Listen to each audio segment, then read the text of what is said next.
everybody! Hi! Welcome to DnDTime Brews, the show where Pete, myself, and you, our beloved chat, hang out and make some cool homebrew content for Pete and Jeremy's D&D time and for your own games at home. I am Jeremy. And I'm Pete. And that's Pete. He's That's down there. me here. And your chat! Hello, chat. How are you doing tonight? Pete, how are you doing?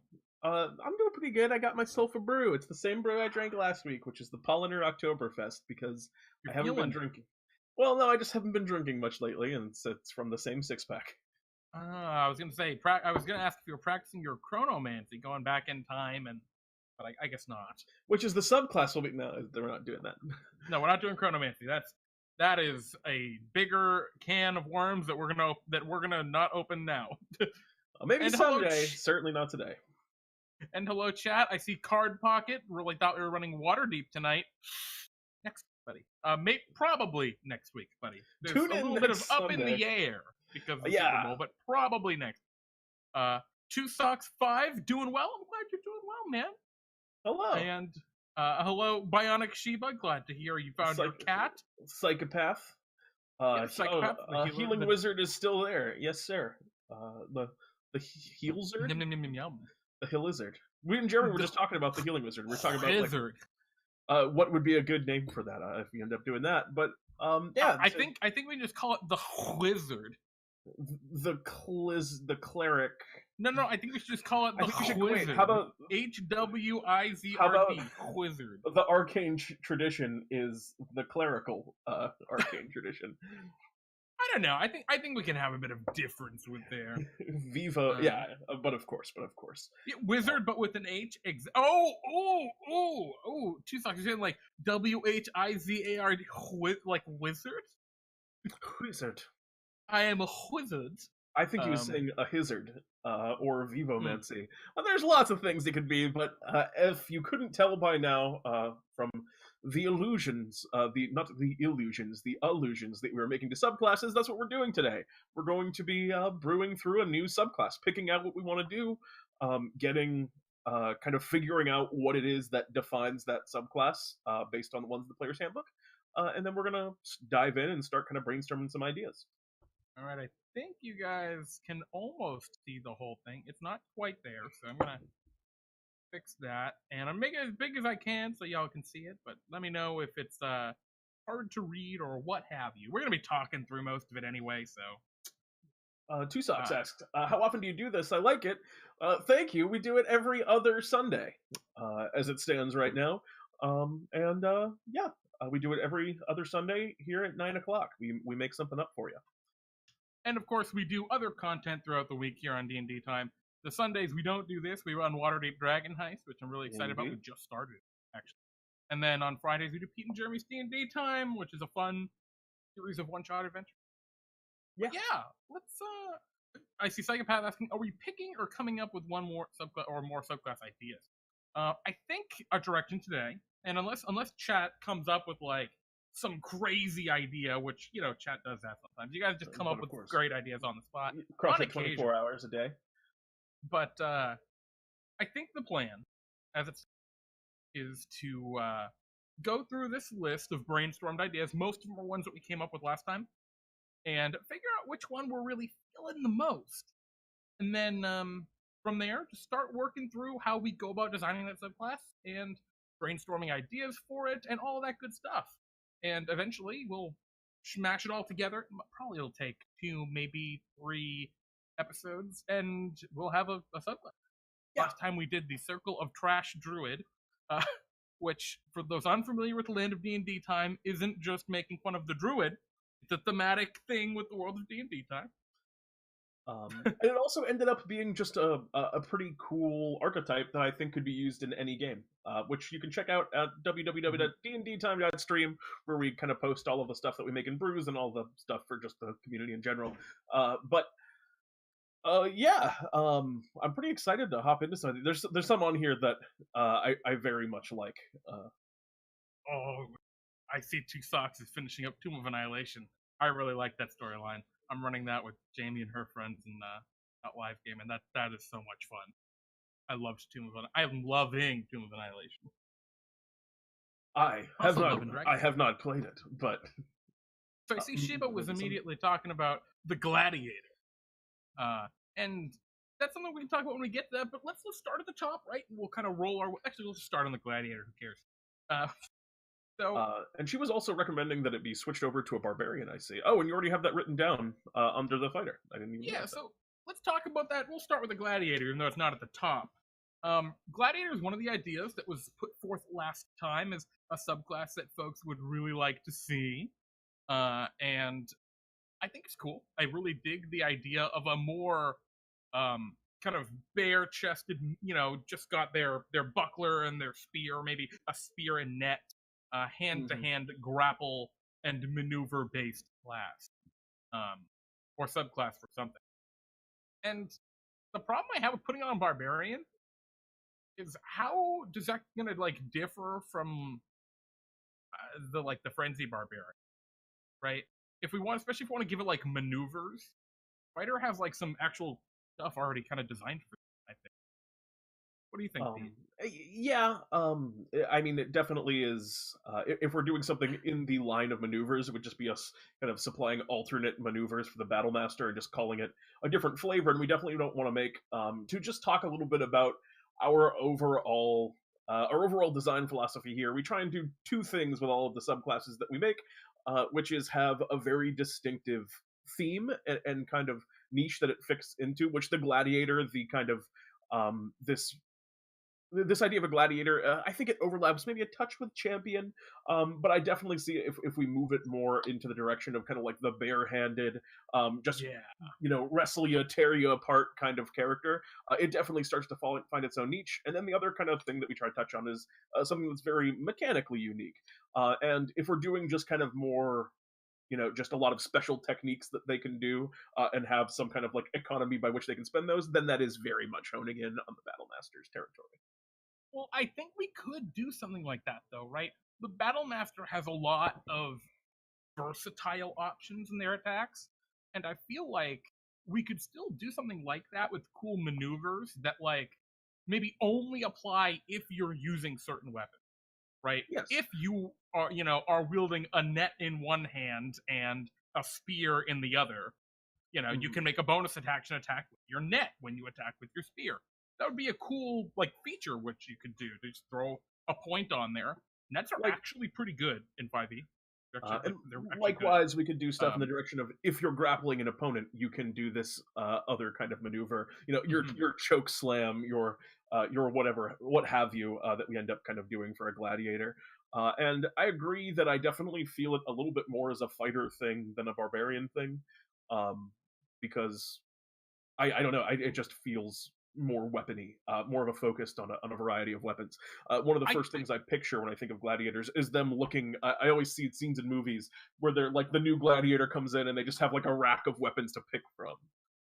I mean, the thing that really kills me, why I think fighter over barbarian, is it's tactical, right? The gladiator is tactical. They have strategy, right? They're very, though they get, they feel the rage when they're fighting. They have I feel like they have a very tactical mind. They have a strategy to whatever they're going. And that kind of clashes a little bit to me, but it could be a barbarian, who knows. Anyway, Gladiator is one of the options we're looking at tonight. Scrolling back up to the top, we got 2 Bard colleges. Yeah, you want to tackle? Yeah, I was gonna say I'll do this first one. I know you want to do the second one there. We have the first one. We have is the College of Fools, or the Jester Bard, which would be a Bard subclass that is very focused on it'd be on debuffs, doing different stunts and acrobatics and tricks, and minor illusions, kind of something that allows you to fulfill this ideal of being this sort of prancing practical joker that the jester tends to be in fantasy archetype. And I like it. I think that could be a very cool one. We've kind of selected here some of the ones that me and Jeremy are already very, we already very much like the idea of most of these.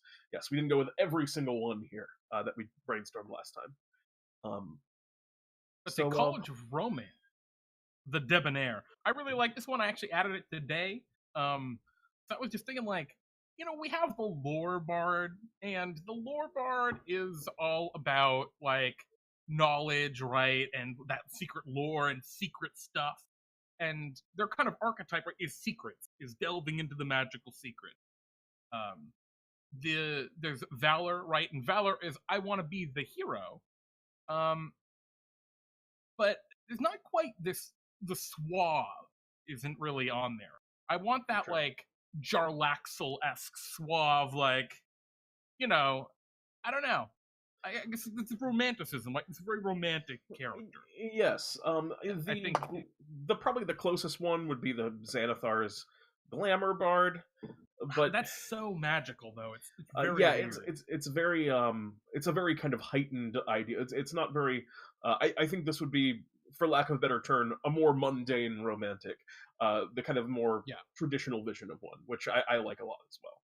Well, I like the romantic that earns that romance, right? That earns that like panache to them, that suave kind of way of being. Where the Valor Bard, I mean not the Valor, the Glamour Bard kind of just magically forces shit to happen. Yeah, just like they command do this. A little different, I think. Anyway, agreed. I love that one a lot. I guess the Glamour Bard's also that more like all eyes on me. Rather the debonair, I picture. No, let's talk about you. Oh yeah, right. Yeah, that's a cool one. The next one we have here is a cleric domain. Would be a beauty domain, which would be a cleric subclass that would focus on art and beauty and love. Not necessarily a just kind of like a romantic cleric. It would be a little bit different than that, but it would be maybe a few of those aspects could be put into it, and yeah, that's just like kind of a large philosophical idea and just domain of being in the world that isn't covered on any cleric domain yet, and we could definitely find some cool stuff to work in there. Yeah, I think there'd be some really unique and kind of off the cuff abilities that could go in there. So it'd be very interesting to see what that is coming up like. Also, I see in chat, Reflected 10-8 and 2Socks5 both saying, "Oh my, College of Romance sounds perfect." Yeah, right. I super dig that. See, Druid, we have the Circle of the Scarlet Moon, i.e., like a lycanthrope kind of Druid. I don't want to touch on that one really right now, as we've already drafted that up pretty heavily in the past. Maybe we'll deal with that on another show. Yep. But we do have another Druid class available, or on our list here right now, and that's the Circle of Something Something Elements. We don't really have a name for it, but it's kind of like the shaman, right? The kind of classical. We're going with a more World of Warcrafty shaman with I control the elements. They bid my commands. Because there isn't really a druid that does that right now. Land druid, you could kind of make it happen, but not really. Yeah. And we're probably gonna want to shy away from druids on the whole because we did a druid last time and we just kind of like to do something different. Yeah. But those are both a couple of options that we could consider. If not, this time, maybe next time as well. We decide we want to come back to it. But yeah, moving on, we already talked about the Gladiator. For Fighter, we have also the Scrap Knight, which was, to a degree, a Trash Kingdom flavored thing, which we did. Sorry, I just read the Druid of the Four Yes, Elements. I saw it as well. The Scrap Knight would be a Trash Kingdom flavored kind of fighter, which we did a Trash Kingdom flavored thing last time. So again, in terms of flavor, maybe we want to change that up. But the core idea is one where the fighter is a tinkerer, and they kind of create and utilize unique equipment. And we were kind of discussing it originally as, it being modifications to their armor or weapons that either they provide passive buffs, and you get to pick from a few different upgrades that you could maybe make. And we could also do things like giving them pseudo spells, like they make a little flame cannon that they can use once per day, or things not necessarily like that, but along those lines. And if we decide we want to go that direction, we could also, for the sake of not doing the Trash Kingdom twice today, we could come up with just a more heavily in the Tinkerer direction for that. Yeah, and I think also that there's a double use to that option of I get these things and then I can swap them out on my armor. That also would work really well for an enchanter, not like an Eldritch Knight that I use magic and fight, but I prep my enchantments on my armor before I go. And I think that's a really easy reflavor from a Tinkerer, which is I tinker with my armor and then I go fight. So I think that would actually be a cool. We can kind of hit two birds with one stone mechanically. For Even if, sure. yeah, Even even if if we flavor decide on wise one we stick with flavor, we could use either one for. You could play it either way for sure. the next class that we were looking at is the Way of Dreams for the monk, i.e., the Dreamwalker. Again, something referenced from our show Pete and Jeremy's D&D time. And this is a monk would be focusing on dreams, thought, sleep, and probably mechanically would deal with some different stances. I could definitely see this monk. I think stances are a really cool mechanic that isn't used in 5e. It used to be used in 4e quite a bit, and probably before that as well. But I like the idea of maybe like you enter nightmare stance and you can do that. Just sounds sick, right? Farfel13 says, "I got an idea. 4 elements monk. That doesn't exist yet." Anyway, let's talk about how we talk about a ranger. Well, just one last note. I also agree that I like that one a lot. I just like a sleepwalking monk sounds very cool. So ranger, the archetype we have here is streetwise. So it would be a ranger that was focused more on urban survival.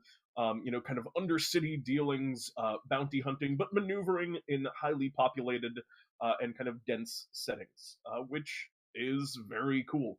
There are a lot of characters that kind of would work well in that archetype, and since this is for play in Pete and Jeremy's D&D time, there are also a lot of places that you could kind of utilize that archetype in the world that we kind of play these in most, but I know there's tons of campaigns where being able to play like an urban ranger will work as well.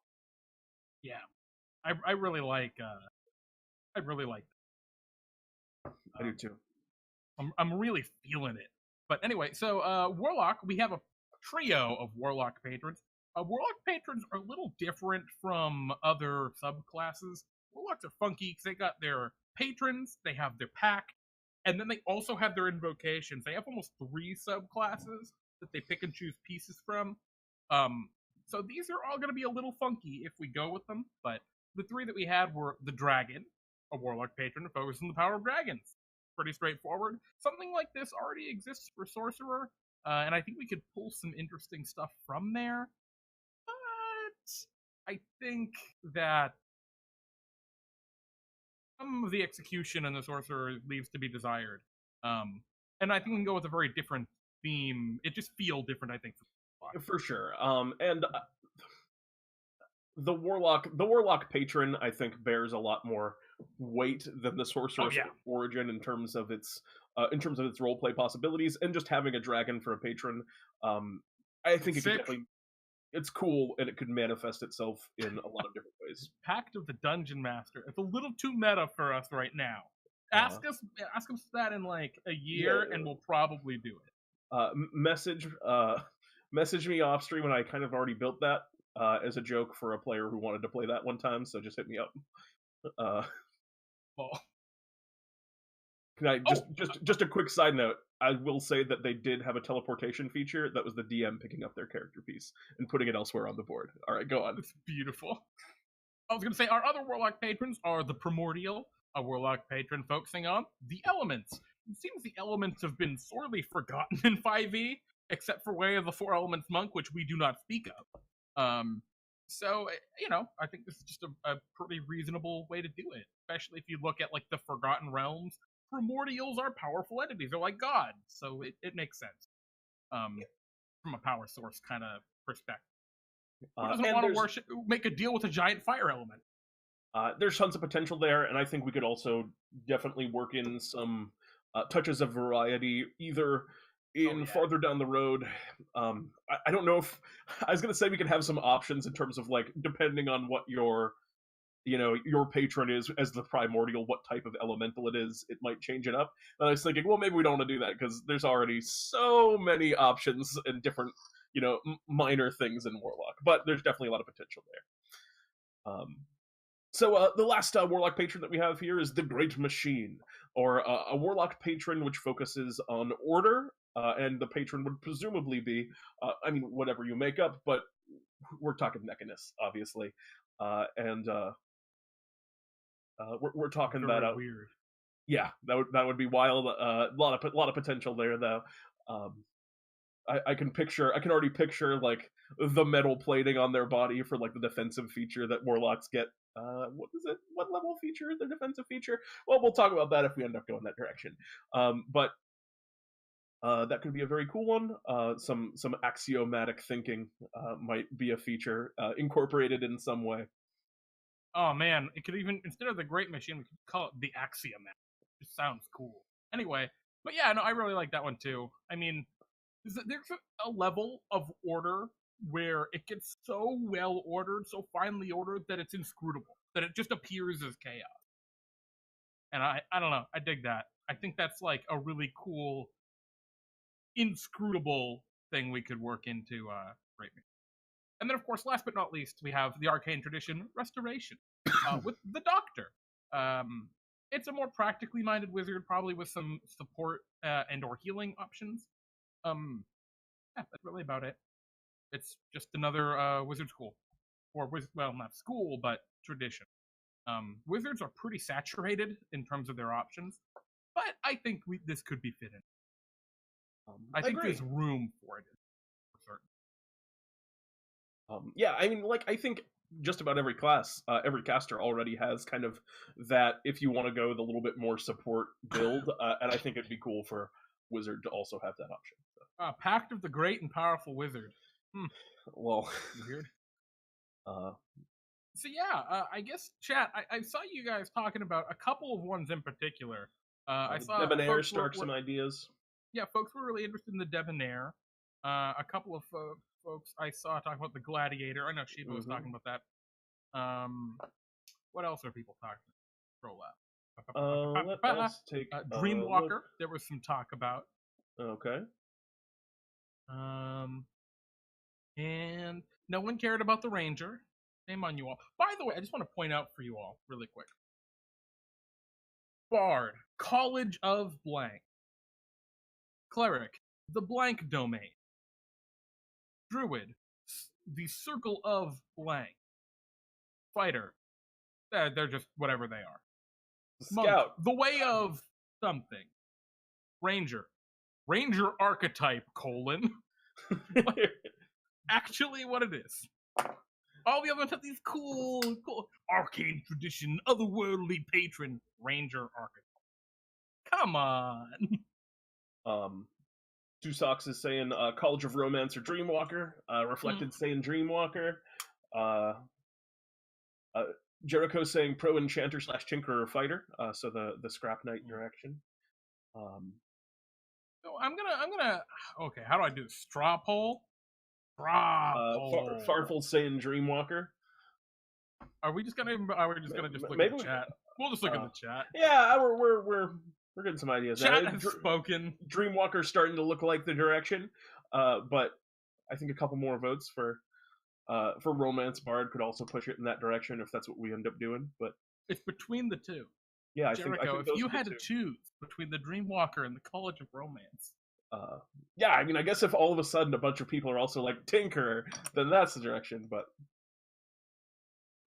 oh gosh, a wild card comes in with a Mechanist. Ooh, a wild card. Oh, of course, Card Pocket. You're in with Mechanist, of course. How did I not see that coming? All right, so it looks like folks were dialing in on the Dreamwalker. Or College of Romance, but you were already. Oh no! Wait, you already. You were already a Dreamwalker. All right, I'm just gonna put it in a straw poll. Farfel's Doctor Wizard. All right, let's put it down to the ones that have already gotten voted on. All right, Pete, what are the options? We got Dreamwalker as an option. We have well, the Enchanter and Tinkerer, but we'll just call it Scrap Knight as an option. We have the Debonair as an option. Wait, whoa, where are we? All right, straw poll. You call us consulting the straw poll, maybe. Wait, let me know when you're ready. Wait, actually, I don't know if I should let you guys see this. Never mind, I'm moving it off the screen again. All right, go ahead, Pete. I'm ready. All right. College of Romance. College of Romance. All right. Way of Dreams. Doctor Wizard. Mechanist Patron, or Otherworldly Patron, the Great Machine. Let me know when you're caught up. I'm ready. And then it was what was the last one? Oh, Scrap Knight. But we flavor it a bit differently. All right. All right, guys, you're allowed to vote for multiple things, so don't vote for everything. Oh, I gotta put a title in, guys. If you vote for everything, you vote for nothing. Vote for one or two things, please. Psychopath, Right, you absolutely get a vote. Straw poll? And that straw poll will be posted right there. All right, guys, let me know if the chat bot has just destroyed it. Hopefully, you all should be able to see it now. Yeah, and vote for a couple that you'd be interested in. Not only can you vote for a couple, I'd recommend voting for a couple. Yeah, vote for the ones that you want to see. If you don't want to see one, downvote it, which I don't know how to. I don't think you can. You can't do that, but figure it out. I'm gonna vote. I won't vote. I am also gonna. I'm just gonna whoop those up here so now everyone can see it, maybe or not. I don't know how OBS works. Gonna hit, guys. I'm gonna vote for nothing because I don't believe in democracy. Gonna vote for nothing. Oh, and it doesn't let me. All right, I'm gonna vote for everything. Everything gets a vote from me. Oh, I voted for two. Oh, yeah, I know. But Pete, I have to look impartial because I'm open because on the stream. Oh wait, I'm sorry. I voted for everything too. There we go, Pete. You got it. Yeah. Romance and dreams, all that really matters in this world. Oh, ooh. Reflect the 10-8. You're romantic yourself, my boy. One of the Doctor Wizard features should be X-ray vision. Oh, jeez. You gain 1 romance point in future games. Holy moly, Scrap Knight just shot up. Oh wow, I did not. That's an upset. That's an upset right there. If Scrap Knight takes it. All right, boys. So we are on to our final vote. It doesn't look like it's going to beat out the one. It's hard to tell. I mean, we're at the very end. It's 6-6. Two Socks, my boy. Thank you so much, Two Socks. Cash money for the way of. I guess we have to sell out, Pete. We've been bought. I think since we've been bought and the Way of Dreams is actually in first anyway. Well, it's tied with the Scrap Knight. I have 7 and 6 on my screen. Refresh. What? Yeah, I only see 7 and 6. Oh my goodness! All right, it didn't refresh. Anyway, so it looks like it is decided here. We're going for the Way of Dreams. Money does talk. Two Socks. I tease. But anyway, okay, cool. Way of Dreams. Hot damn. Let's start. Oh, Jericho, you're just a moment too late. We've just closed the straw poll. I murdered it. Oh my goodness! And Lance dreams of romance. It's too as much as money does talk, money cannot change the past, and we have now been locked into the Way of Dreams. But thanks so much, Lance. Yeah, we appreciate that, guys. I said that very sarcastically, but we do appreciate it, guys. Thank you. No, yes, we do. All right, so let's talk about the Dreamwalker. Do we want to brainstorm ideas first, or do we want to start going through the core monk stuff? I think that. Which one? I asked one or the other, and you said yes. Pete, come on. I was implying the latter.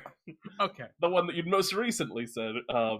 I think we go through the core monk stuff and then start brainstorming. Kind of. It'll be helpful. I think it's easier to brainstorm if we have that context. All right, boys. So we're going Way of the Dreams, aka the Dreamwalker monk. Monk subclass focusing on dreams, thoughts, sleep, and potentially state. Let's start scrolling down. So I did this already. This is something that I did earlier as kind of a prep thing.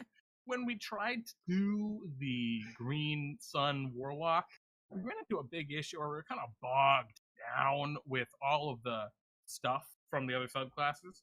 So this is just a general progression or way of thinking I've put together, where we look at the core chassis for the class. In this case, it's the Barbarian. And we talk about where it excels, where it's acceptable, and where it kind of is lacking. And then we talk about some of the themes of the subclasses for it. And then we talk about what the subclasses really provide at their different level progression. And if we go through this, it's actually not too hard. It doesn't take that long. But when we do that, we get a really good idea of what's going into the design of the subclass. So yeah, I think that's a good way to kind of start out with it. What do you Yeah, think, Pete? I'm absolutely in agreement. And I'm excited to begin doing this for the monk. So let's scroll down to our blank kind of monk, Where's the uh, monk? Oh our boy, monk chassis. monk, monk, monk, monk, monk. I Um, went too far, guys. All right, here we go. Monk stuff. Ah, okay. Here we God, I'm fucking pissed. It's true. That's uh, what the barbarian is. He's just pissed. the way of dreams. Oh, so I finally finished Ooh, scanning my player's handbook so that we can actually use it on here. And I'm gonna crack that thing open so we can actually kind of look at some of this monk stuff as we go. oh, wonderful. God, that was such an effort to Uh, get that player's handbook all figured out. to retype. Well, I mean, I used OCR stuff, but well, all right, boys. So you should now, hopefully. Card Pocket says no save version of Stunning Strike that wakes them up if they get hit or shaken awake. That is terrifying. Guys, we're just gonna make everything really overpowered. It's gonna go to monk. What page is monk up? 76. Wow.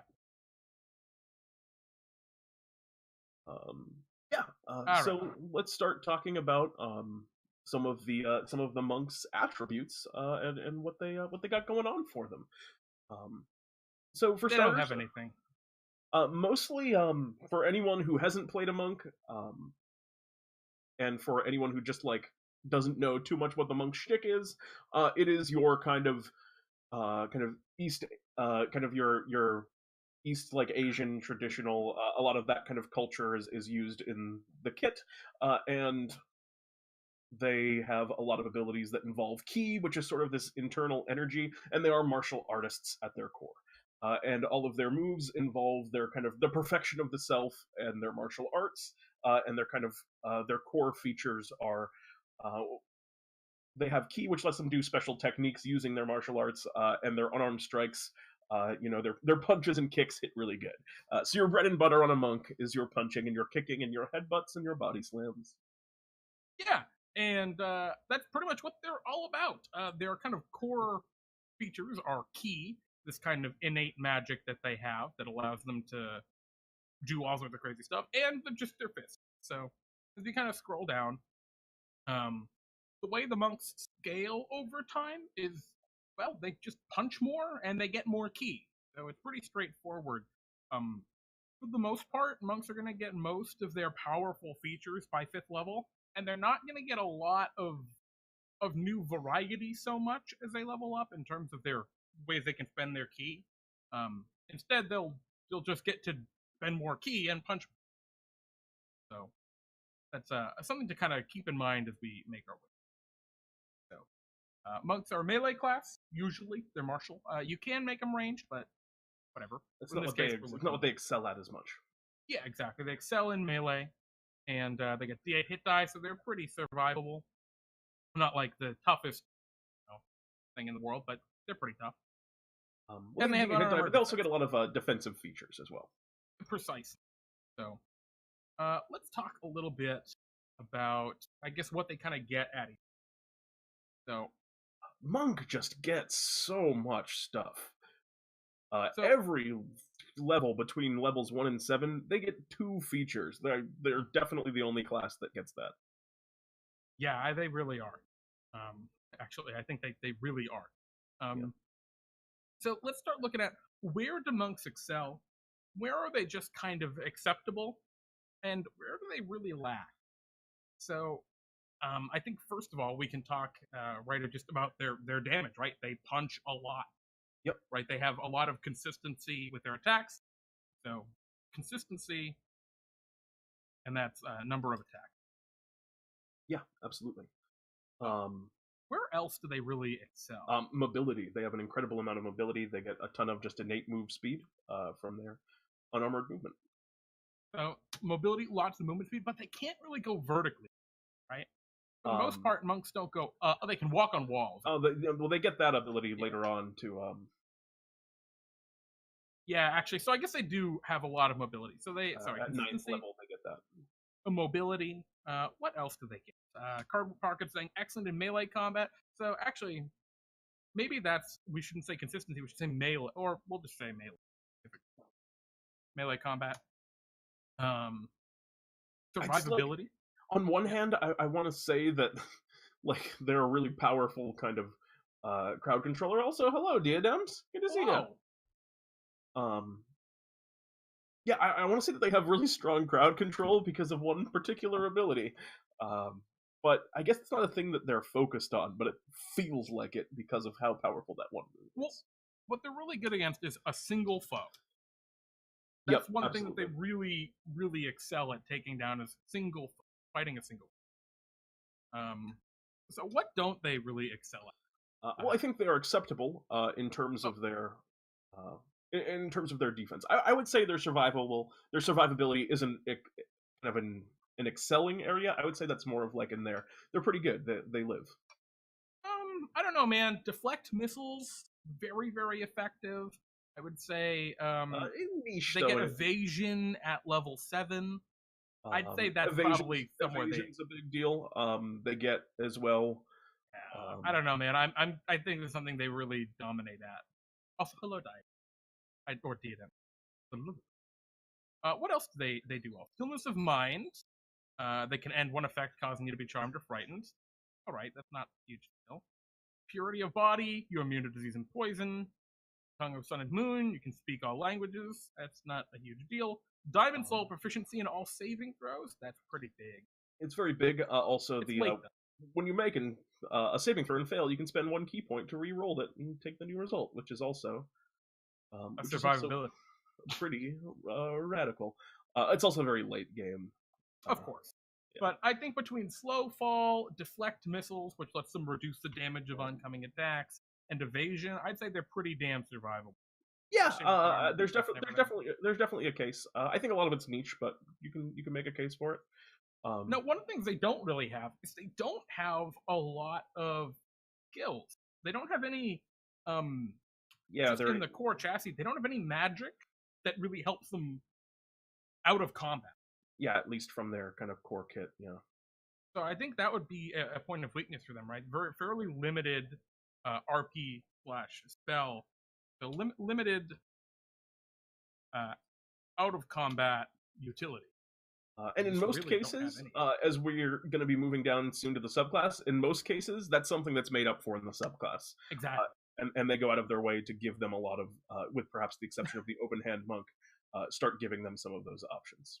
I really like Matty Morgs' it can be survivability if running away is an option. Well, I feel like running away is almost always. Yes, that's its own territory. But let's see. What are they really just acceptable? I guess their damage, is where we kind of get acceptable, right? They attack a lot, but they don't do a ton more damage than a normal martial class. Right? Yeah, they're on par with other comparable classes. That's one of the great things about 5e is you can play literally any class and feel like you do damage. Bard, that's perhaps, so Bard good. Perhaps an exception. I played the cleric back in the day, and man, I love 5e's clerics. They're so good. Tempest cleric is a damage-based outrageous. So little out of combat utility, and what do they really have to say against magic, right? I guess they got evasion. MR. I wouldn't say that magic resistance is the thing that like anyone excels at, though. The wizards would excel at, but they aren't. They aren't lacking in it, so I won't give it. Yeah. Okay, so I think we pretty much hit the nail on the head here. Yeah, pretty straightforward on this. But the Tempest is damage based. What about all that healing I do? Yeah, right. Tempest is pretty good. Can you heal people with your channel divinity chatters? Another thing they actually kind of excel at. So this is actually something, I don't know if we put it excel or acceptable, right? Because their key is this short rest based resource, right? It comes back at the end of a short rest. Is that a good thing or a bad thing? Um, I think a lot of their kit functions similarly without key, with the exception of a couple of those important abilities, namely Flurry of Blows and Stunning Strike, being the notable ones. Uh huh. And those are both very kind of low in terms of their key expenditure. Uh, I don't know. I think Well, I it's think that's we can just make a note that that's a big limiter for them. yeah, for sure. So let's start scrolling down. We're going to look at the couple subclasses that there are in the book and start talking about what their themes tend to be. So we have the Way of the Open Hand. Um, can you start? Can you type this on the doc? I can absolutely do this. And the whole point, so the Way of the Open Hand reads, monks of the Way of the Open Hand are the ultimate masters of martial arts combat. Whether armed or unarmed, they learn techniques to push and trip their opponents, manipulate ki to deal damage to their bodies, and practice advanced meditation that can protect them from harm. So that's like your very kind of stereotypical classic like Zen monk, I open hand. Yeah, that sound about right? yeah, that's very the traditional monk, the non-magical kind of. Even though they use ki, which is in essence kind of like a magical, the power of the spirit ability, they don't feel like a magical character when you're playing Away with the Open I agree. And of course, they get all sorts of abilities. We'll talk about those. The next one is Way of the Four Elements. You follow a monastic tradition that teaches you to harness the elements. When you focus your ki, you can align yourself with the force of creation and bend the four elements to your will, using them as an extension of your body. Some members of this tradition dedicate themselves to a single element, but others weave the elements together. Many monks of this tradition tattoo their bodies with representations of their ki power, commonly imagined as coiling dragons, but also as phoenixes, fish, plants, mountains, and cresting. That's pretty straightforward. It is four elements. It is the elements. That is their theme. Yep, they say it right in the name there. And essentially, in terms of mechanically how it works, you punch with the power of the elements, you get magical, like essentially spells that you can use with your ki. I'll say this about the Way of the Four Elements: for as much hate as it gets, the names in Way of the Four Elements are all phenomenal. Way of the Four Elements could be really good, just the ki balance is off. It's the River of hungry flame, rush of the gale spirits, shape of flowing water, the sweeping cinder strike. They're all very cool. They're just not great. So, in our last one, I skipped it. Way of Shadow. Monks of the Way of Shadow follow a tradition that values stealth and subterfuge. These monks might be called ninjas or shadow dancers, and they serve as spies and assassins. Sometimes the members of a ninja monastery are family members, forming a clan sworn to secrecy about their martial arts and missions. Other monasteries are more like thieves' guilds, hiring out their services to nobles, rich merchants, or anyone else who can pay their fees. Regardless of their methods, the heads of these monasteries expect the unquestioning obedience of their. Okay, so they're ninjas. Yeah, they're right. stealth. It's a very kind of high utility. It's a very high utility build. And all of these, the Way of the Four Elements as well, you get some cool utility abilities to make you feel a little utility ability. I've never said that, but it feels good.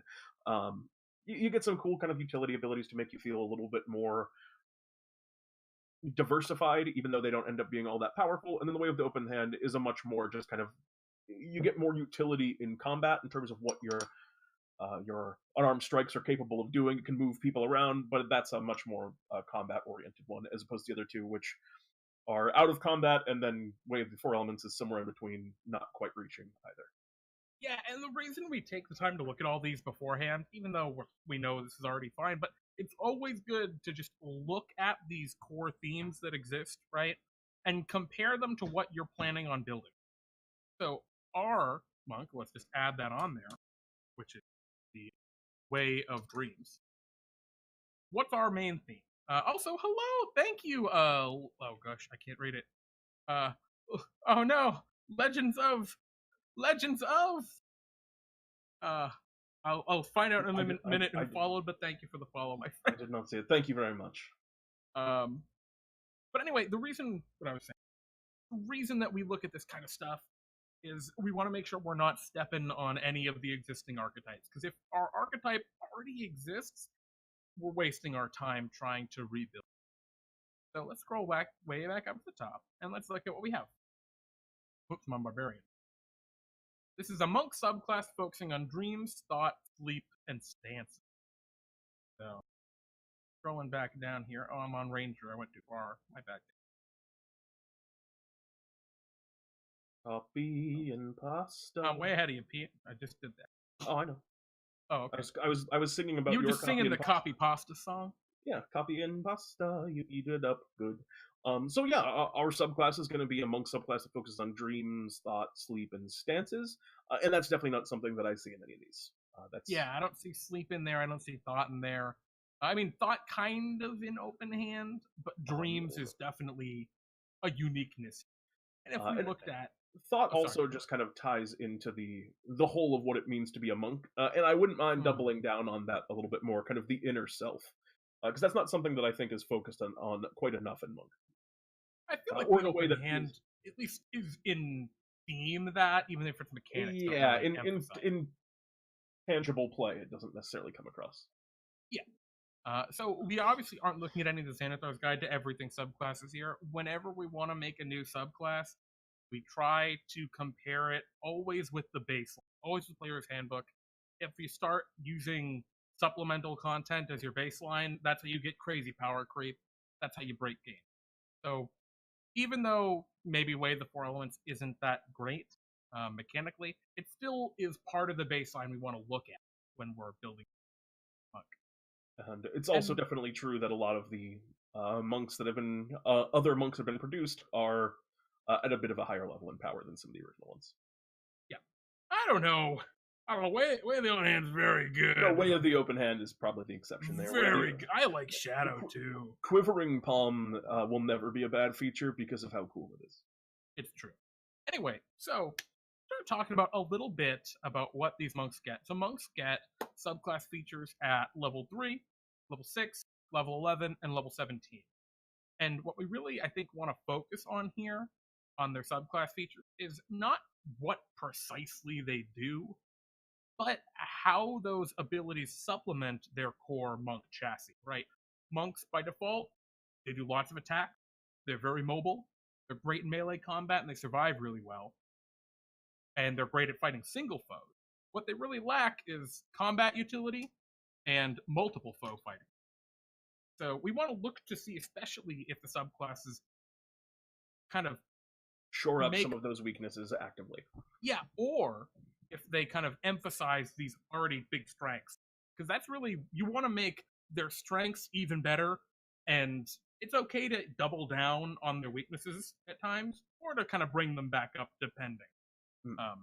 The worst thing you want to do is just entirely focus on making everything in this acceptable category.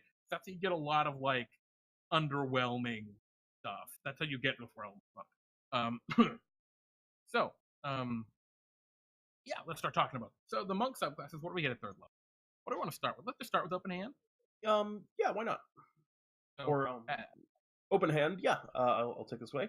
Open hand gives you an ability called open hand technique, which means when you use your flurry of blows, which is a feature that you get, which allows you to attack an extra time. It's a very kind of bread and butter monk ability, but it's also worth noting that tacking this onto the flurry of blows, increasing its utility, doesn't require any additional key or kind of resource economy. So this is just extra utility for the flurry of blows feature. So when you use it and you hit with it, either of the attacks that it kind of grants, the creature can succeed on a dexterity saving throw or be knocked prone. The creature must make a strength saving throw. If it fails, you can push it up to 15 feet away from you, or the creature can't take reactions until the end of your next turn. You get to pick one of those options every time you use Flurry of Blows, if you wish. And those don't cost key, do they? Or no, that's what I was saying before. They just they come with the Flurry of Blows if you spend the 1 key for the Flurry of Blows. So, important thing to note here. Holy moly, those are all very good abilities. Oh yeah. 15 And I feet's a think lot of distance. Prone is an important condition, and the reactions just happens. There's no save against it. All very good. it's very good. So I think the first thing to note here is at third level, when we're talking about open hand monk, they double down on a big strength, which is consistency number of attacks. Doubling down on that, important to note. That's a important. I think it's a pretty important because like that is part of what defines that. Let's talk about what the shadow gets at that level. We're kind of going to ignore Way of the Four Elements. Sorry, guys. The Way of the Four Elements is also very complicated. Actually, if I may make one note on the Way of the Four Elements, because it does give you one kind of interesting thing, and that is the Elemental Attunement ability, which is essentially a cantrip, which gives you a bunch of very small kind of RP and interaction effects, allowing you to do things that involve the elements. You can puff out or light a small campfire. You can, create. You can create like a little cube of mist or manipulate water to a very small degree. So there's definitely some utility options there on the elemental attunement that are interesting, and I actually like that ability on the four elements. Oh, I do as well. The issue, I mean, we're not going to talk about it, but the main problem with Way of the Four Elements is just the cost of it. Not. Yeah, but there's nothing wrong with the elemental attunement. That's a pretty okay ability. It's a great ability. Anyway, so Shadow Monk gets a thing called Shadow Arts. Ooh. So and good. what they get is they get to spend their key points to cast some specific spell. And that's usually not very good, right? Because what you're doing is you're getting a different way to spend the same resources that your other abilities are competing with. So because you're spending your key points, this is competing with your bread and butter. Yeah. But the abilities it gets are very powerful. Darkness is a very potent ability, usually out of combat. Dark Vision just is great to have Sometimes if you don't have it. And it lasts for 8 hours, so it's a huge long-term ability. Mm-hmm. Pass Without Trace can just ruin dungeons. It's a very effective spell. And only one class, I think, gets it, the Ranger. So it's a very hard-to-get spell. I think the Druid might get it. Yeah, Ranger Druid. It's a rare spell in terms of it's not on a wizard or a sorcerer. And it's very good. And Silence is the same way. Only bards and maybe clerics get Silence. And that spell kills spellcaster. You up against an enemy spellcaster and you cast Silence and get up in their grill, they're dead. So, yes, it's competing with their other abilities, but these are really potent alternatives, which is why these are actually good. These aren't bad abilities, even though it doesn't enhance anything, it just gives them versatility. And they really allow the monk to kind of excel in this new archetype that they're into, which is this kind of out of combat kind of ability to scout. It really opens up a lot of avenues in their utility. They also get a minor illusion cantrip, which is another nice little free utility borderline ribbon. So as we can see, one of their monks in general are lacking out of combat / utility abilities. Well, this shores up. Up out of combat utility / abilities with various new options. So cool. Right now we have a little bit of both. We have doubling down on what they're good at and shoring up their weaknesses. So it gives us a lot of options for this third level feature, but the biggest thing I think we can note is these are very impactful. These aren't minor features. These are pretty load bearing for the power of the class. For sure. So we can, when we're making our Dreamwalker, we can put some oomph in this third level plot. And I have finally cracked open Streamlabs. So thank you to Legends of Avantris. Legends of Avantris, much appreciated, my friend. Thank you. And the staff man earlier. Actually, the staff man was 2 hours ago, so that was before we started. The staff man just stealthed in on that one, but thank you, the staff man, if you are here. He was away of the Shadow Monk. He cast Silence and Pass Without Trace and just kind of did that following. Wonderful transition. So let's talk about our next, our 6th level feature. Yeah. So And starting, so, with the way what of if I the start open Shadow? hand, oh, I'm sure, if already you at want to. Shadow. Why not? You want to do this, Peter? Or do you want me to do it? No, you can do it. So Shadow Monk at 6th level, you gain the ability to step from one shadow into another. When you're in dim So light or cool. darkness, as a bonus action, you can teleport up to 60 feet to an unoccupied space that you can see that is also in dim light or darkness. Then you have advantage on your first melee attack before the end of your next turn. Oh my god! That ability doubles down on everything. It does compete with number of attacks, right? Because it takes your flurry of blows, but it gives you advantage to make up for that, and teleporting 16 feet just whenever, and it's no key points. You can just do it. Not to mention, it synergizes with your abilities, which, for example, darkness, which creates darkness, so you can just create a space Sure. for you to teleport into. Which is pretty powerful. On the same turn that you do it, because it's a bonus action. Yeah. Very good move. What does this really do? This doubles down on your mobility. So it doubles down on mobility, and I guess it also doubled down on your consistency. I would also say the utility that was granted by the first section. Yeah, I mean, it's just great. Yeah, it's just a really good move. Yeah, it doubles down on mobility and consistency, and it shores up out of combat utility. Which, holy moly, Way of the Shadow Monk, kicking ass so far. Let's look at what the open hand. Oh my goodness! So Way of the Open Hand is going to get an ability called Wholeness of Body. You gain the ability to heal yourself. As an action, you can regain hit points equal to 3 times your monk level. You must finish a long rest before you can use this feature again. Cuts on pages. Sorry, guys. It's hard to show it all on one thing. I mean, it's very clear what that kind of affects. I mean, that's a survivability feature. It's doubling down on your survivability. You get to use it once a day. When you take it, it's just you gain 18 health when you use it. So as an action, you can just gain 18 health. It is, again, a very combat-centric feature, specifically targeted towards your survivability. But, it's very clear the direction that these are going. Shadow Step, the Way of the Shadow Monk, it is a utility kind of out-of-combat class. Whereas Way of the Open Hand, that's just a purely mechanical. This will help you survive and do well in fights. It's also an interesting point to note here. Shadow is effective in a niche scenario. Niche scenarios, right? You need that darkness, you need that dim light. Gotta be nice. Benefit. But the open hand is always good. So even though the shadow provides more options, right, because it also gives you that utility of teleporting, the open hand is always effective. And I think that's a really important thing for us to consider. And we saw that actually at the 3rd level too, where niche benefits for these abilities, right? Silence, super good against spellcasting. And as a side note for kind of overarching ideas here, the first thing that we had, both of them involve your ki directly, in that the Way of the Open Hand is a modifier for something that uses ki, and the Shadow uses ki specifically. These two features that we get at level 6, neither of them require ki as a resource, they're just things you can do. Yep. So more efficient use of ki is basically the open hand ability. And then doesn't use.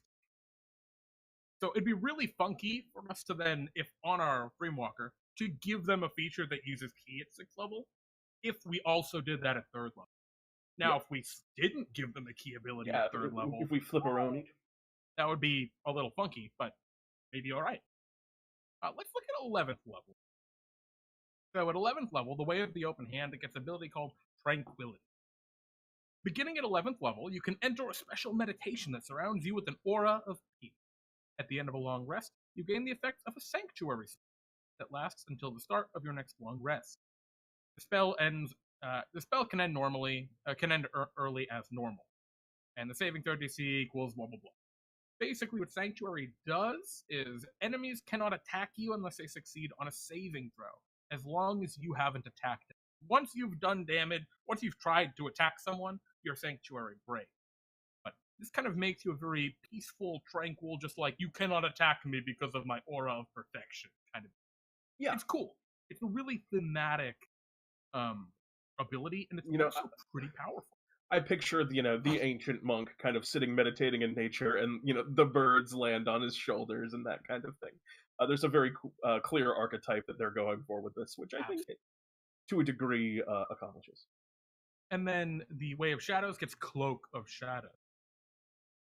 By 11th level, you've learned to become one with the shadows. When you are in an area of dim light or darkness, you can use your action to become invisible.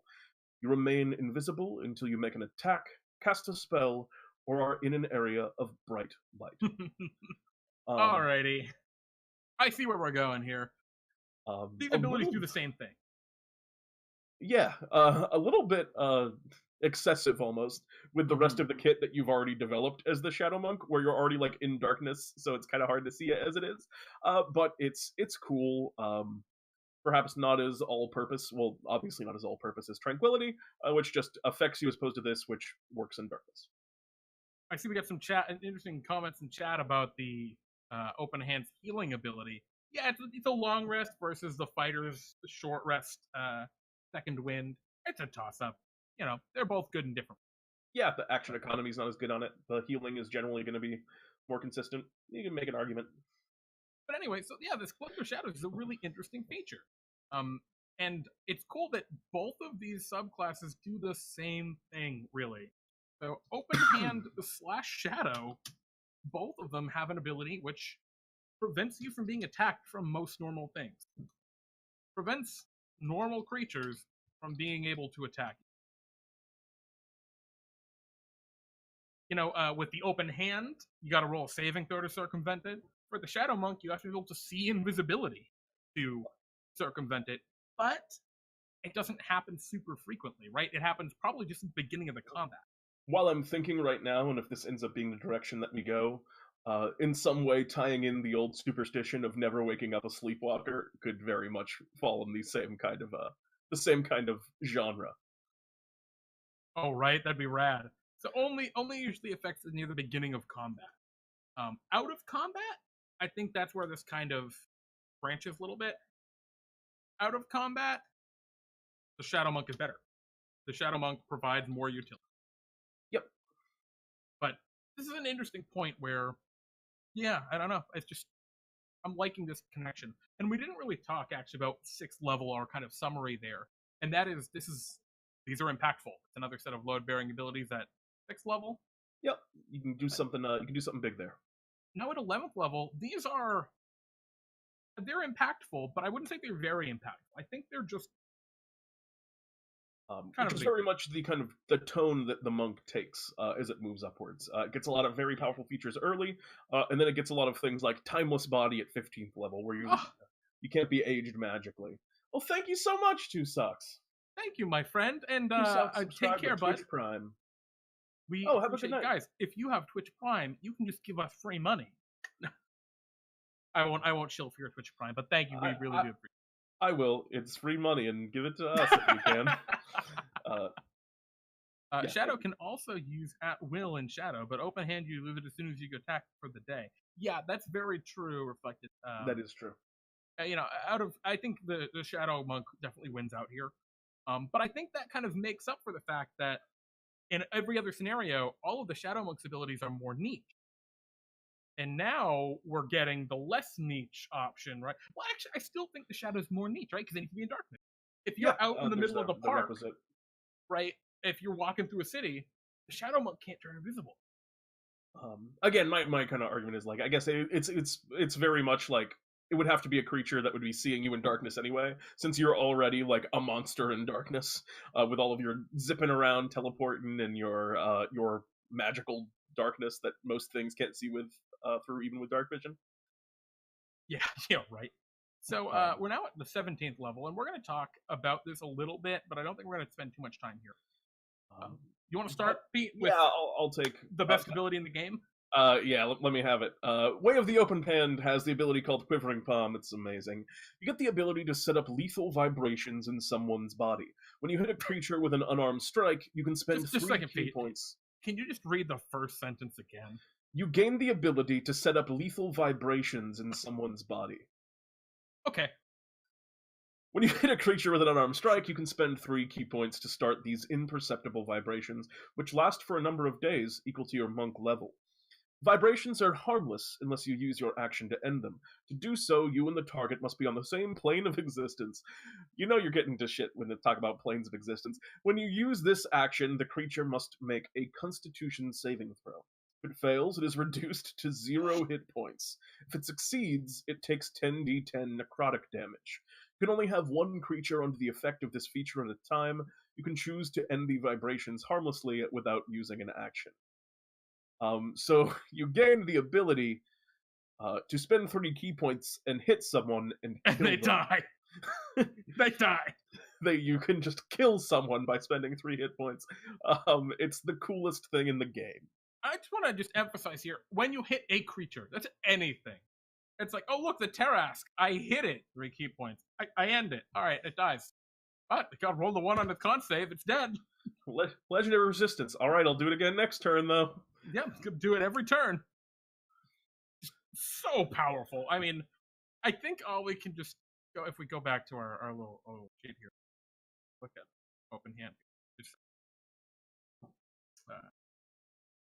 open hand. Marvel says for some creatures, 10d10 Whoa. is way worse. That's true. For low-level creatures, surviving it is worse than just going down. Like, I like the idea also of that, where, like, for a very kind of low-level creature, if you decide that you're going to resist this powerful monk's ability, it hurts you more than if you just, like, take it. Just think about, like, a commoner, right? So, like, we open our calculator here, and it's the average on the 10d10, we're looking at 5.5 damage. Looking at 55 damage. I don't know why I needed the calculator for that. I'm an engineer, guys. So 55 damage to a commoner with 4 hit points. 4. That kills that commoner 12 times, 13 times over. Just dead. Yep. Super dead. And so it's awesome. And the point is it's very powerful, but yeah, it's sick. It's the best. It's so cool.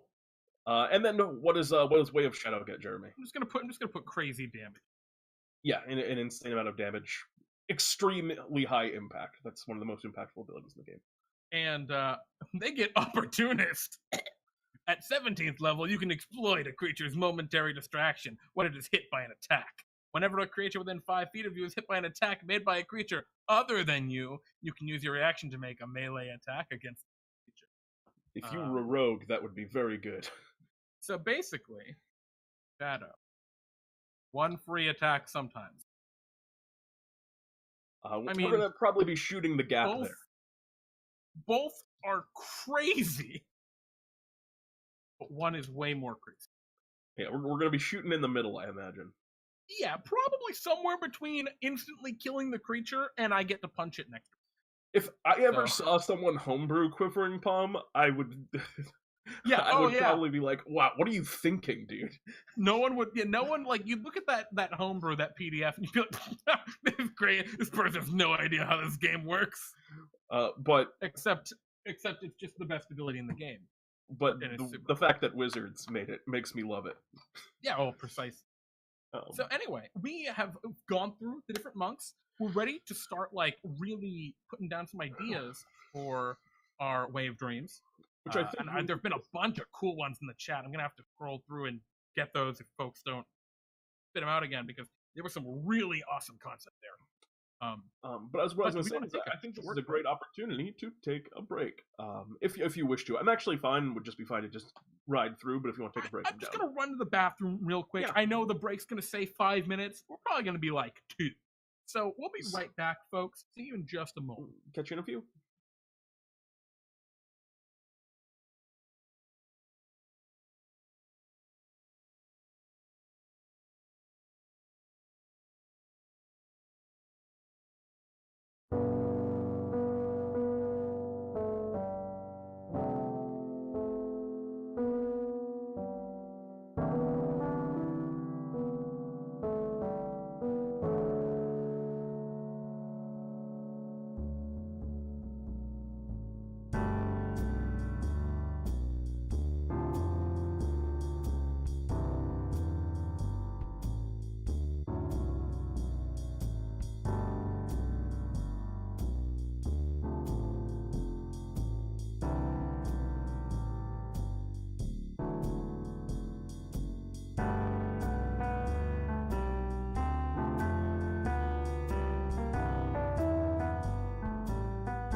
everyone! We're back!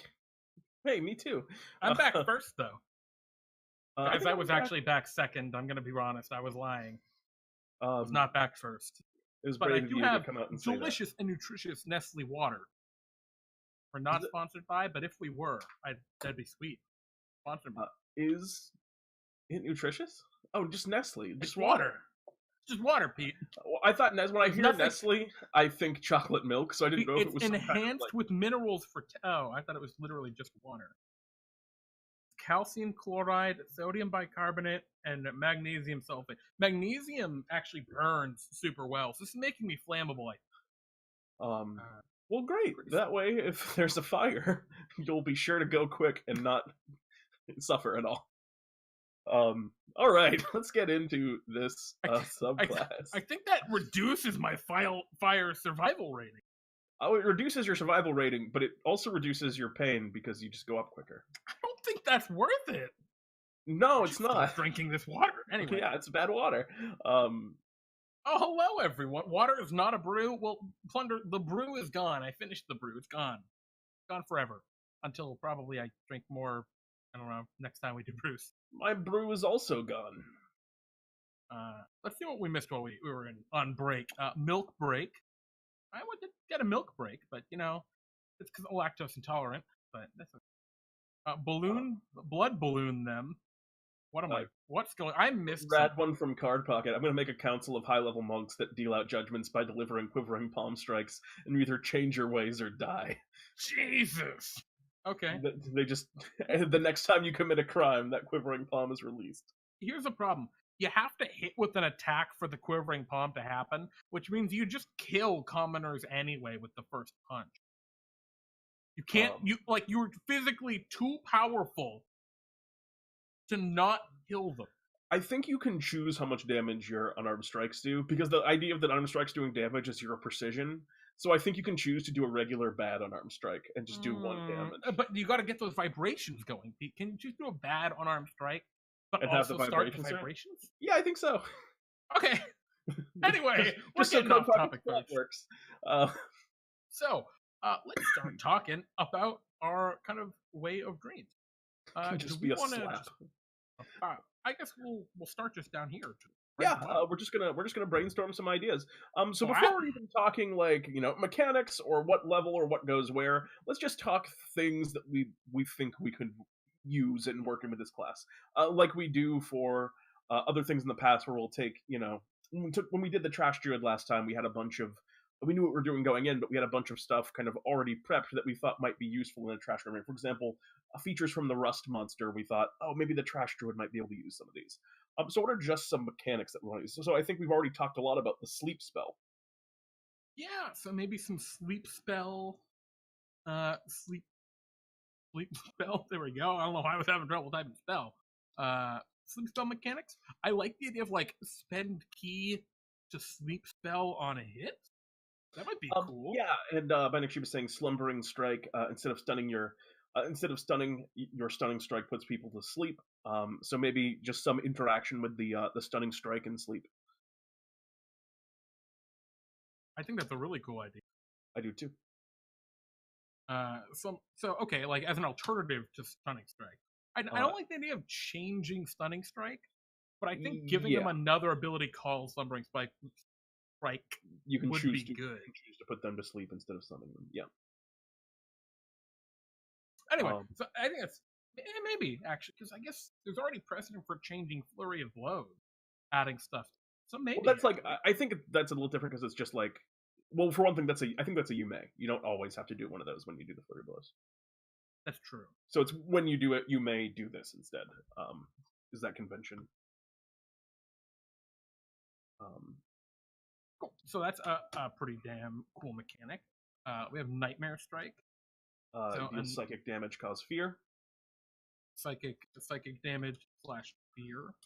One of the ideas that was kind of inspiring the Dreamwalker originally was this idea of stances.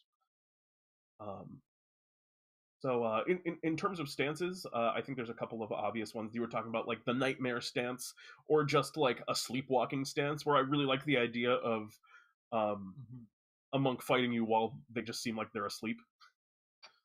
Um, Yeah, definitely, maybe there's also some stuff we could play around with surprise and taking rests and being like, you can't be surprised while sleeping, stuff like that. Um, for some of the more utility features, if we want to go that direction. that would be cool. So no surprise while asleep. That's not a bad idea. And one of the things I see Mr. Plunderloot in chat saying, perhaps an ability to traverse the ethereal or astral plane as an ability for the Dreamwalker monk. One of the things I think is criminally under. Uh, and by criminally underutilized, I mean it's very bad in 5e. But it's a spell astral projection, which allows you to travel to the astral plane, and then you can just kind of fuck around. And the astral plane is like, it's kind of like heaven, sorta. It's the Yeah, realm of the gods. It's magic space. it's like Um, Avatar when he goes into the spirit realm. so I think astral plane type ability could be cool. Also, perhaps one that incorporates the spell Dream. Yeah, well, the dream spell ability. So one of the things I was thinking of for the astral projection, just seeing Plunder saying there, an ability to traverse it, that would be sick. But so traverse on there. But what would also be really cool is maybe the ability to force an enemy onto the astral. That could just be, I think that could be a neat kind of like at the same echelon, right, of these level 18 or these huge figures, level 17 features. Because also keep in mind that the monk does get the ability to project themselves into the astral plane. Yeah, they just at get. 18th level. I think that'd just be really rad. Yeah, I do as well. And I think if we're going to do an ability like that, if it was in DnDTime, obviously that's just the Plane of Dreams. Yeah, precisely. And for the dream spell ability, ooh, that's funky, right? Because the dream spell already works in a very nebulous way, very Yeah, up in the air for it's a play. cool spell. If nothing else, like the ability to spell a small number of resources to cast it. Okay, so yeah, That's so the like direction. cast a spell, and I think there are a couple more abilities that like work like that. Like Phantasmal Force is kind of a weird, trippy thing where it's an illusion, but the illusion can hurt you, and you think it's real, and maybe that would be a cool. You kind of rationalize it, like you rationalize a dream being real and making sense. So that might be another cool ability to put on that. It's something they can cast for key. Yeah, for sure. Farfel saying sleep paralysis is some sort of upgrade to stunning strike down the line. That's a great name that I'm going to put under this in the same category as slumbering strike. Well, so let's actually take a step back because we've jumped right into these brainstorming mechanics and actually awesome so far. But we need to think of what do we really want these to do. So right now we look at these two other subclasses and it's very clear what they do. Open hand is every time it's doubling down on stuff the monk does great. And Shadow is doubling down on stuff the monk does Not at not so. all. I mean, it's shoring up weaknesses. Creates a new kind of a niche for the monk, and then really Well, doubles down on it. specifically, right, in its utility. Yep. It doesn't really do much to the ability, like skills or social things. And I think that's a niche we could actually get into with it, right? Being able to uncover information through dreams and things like that might be a cool. Like, I think we can go with a kind of more thought-based route here. I think that could be really neat. Yeah, I absolutely agree. Learning about people's dreams and some social reconnaissance. So maybe we do like a actually along that same line a what do you call it? What's the spell? Clairvoyance? Does that do what I think it does? Detect thoughts is probably more along the line that you're thinking. Clairvoyance lets you look at a space in. You can scry a location. Yeah. Maybe I'm thinking of divination. Divination is like a fourth level ritual. An arcane ask your god. Yeah, so maybe that's what I'm thinking of. A divination during a long rest while sleep would be really cool. And this phrase also, like during a long rest, that's something that we absolutely probably want to use somewhere. That mechanic somewhere within the Dreamwalker. I think that be so cool to like being able to.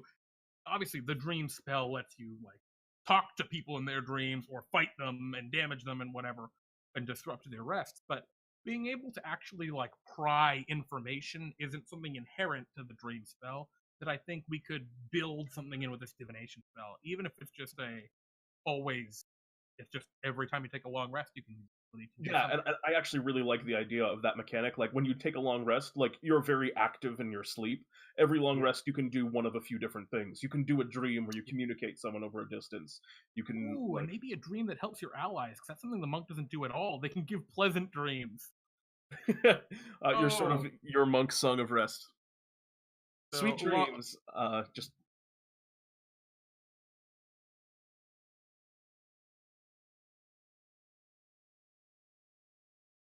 for sword code allies, here. Drop into the abyss. Psychic illusion attack. Project the feeling of falling into an endless abyss as the monk throws slash levitates the person high in the air and drops them to do falling and psychic shock damage. Uh, as kind of the classic nightmare of just falling into a pit that never ends.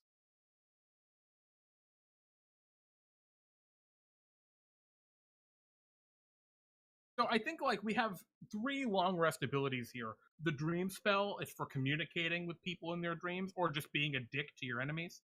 Uh, no one likes to wake up from their dream taking like 2d10 psychic damage or however much it does. Uh, divination for gaining information and knowledge, cool. And then of course sweet dreams for helping your allies. And maybe we have a different name for that by the end, but I'm really digging that. Yeah, I'm really, and that feels to me like in place of say the sanctuary or the invisibility, that would be kind of the direction of that higher level feature. Because this does feel like a kind of a more end game thing, even though I do love it and want them to just have it immediately. Well, I'm wondering, that is, I don't think we could put that at 6th level. Maybe. Um, When do other classes get the dreams? Dream is, I believe, a fifth level spell. Do they get that at 9th level? So it being the Ooh, that'd be it pretty being the powerful 11th, to give that at 6th level, huh? yeah, it being the 11th level feature does seem like it would make a lot of sense if that was going to be kind Mm. of where we're going to put it. Um, and 17th level, obviously, that's too long to wait for such a cool thing. You know what also actually be another cool option? So maybe Sweet Dreams also uh, protect if ambushed. Um, So it just like protects you if you're ambushed in your. So during the rest, right? yeah, It kind of has a sanctuary. Like maybe we even can take that sanctuary literally and say, yeah, while you're asleep, you and creatures of your choice within low yeah. feet of you are under the effects of the sanctuary spell. As per like the when we were talking about before, no surprise while asleep, applying that to your whole party and having it part of this ability does sound pretty cool. I super dig that. Um, So I'm loving that. I think it's actually really cool right now. I love effects like that where your whole party is like, oh well, this is great that we have this. Like your Mordenkainen's magnificent mansion. It's cool for the Yeah, person who summons it, but everyone gets the fun of being in a mansion every night. and it's the kind of deal where like even when it's at 5th character level, and the wizard gets Liamon's tiny hut, right? Everyone wants to cram in that tiny hut, so they just don't have to worry about it. Like, all right, we're not gonna we can't get ambushed. This is like, wait, it's like to just stay in my tent and just chill, and I still don't get ambushed. I don't have to cram into this This 10 is by great. 10 hut. I also think there's a lot of potential for like kind of when you're doing that ability with your party, there's kind of this implication that you're kind of sharing the dream space to a degree, and I think there's also some possibility for an RP standpoint of like you're going to bed and going out the next morning. You plan your next day in the shared dream that you have, like Hmm. which I don't think we'd write down mechanically. That's just how I would run it, and I think a lot of people would kind of end up taking that same kind of direction with it when they start to think about how that mechanically works. So I see something cool coming up from reflected tonight in the chat. Hypnotic attunement. Understanding of dreams and nightmares gives you proficiency in persuasion and intimidation. I think that's actually kind of neat. If only because, yeah, it's just you gain 2 skill proficiencies, but that's one of the things the monks don't do well, right? It's like they don't get skill. That's not something monks get. And so if we can find a place to slot that in that's not a huge deal, that might be a really cool way to kind of set them apart. And if we're going to and if we're going to like double down on that a little bit and go more in that direction, we could also expand that feature to be a little bit more akin to a know your enemy, where you can learn about someone by kind of like reading their recent dreams and stuff. Mm. Sword Co here puts up restful slumbers. Players taking a short rest feel fully refreshed and energized, receiving a +2 on damage and saving throws for 4 hours. Full long rest, extended duration for the rest of the day. Um, yeah, I think we're getting a little too granular with 4 hours versus day. Because, like, here's the thing: there are spells. Mage Armor is a great example that has a duration of 8 hours, and Mage Armor should say until until the end of your next long rest, because it's just obnoxious where the GM's like, ha, your Mage Armor ran out. It's just like, oh, god damn it, come and on. so like some of the 24-hour spells that are meant to just kind of go often get kind of abused, where they're like, well, I'm going to cast them like right now, so I still have it for the next day of adventuring. I don't spend the spell slot. Like that happens a lot too. And I see mechanic. This saving throws and damage thing. I think just giving that as a flat bonus would be super potent. I mean, we're approaching on the paladin.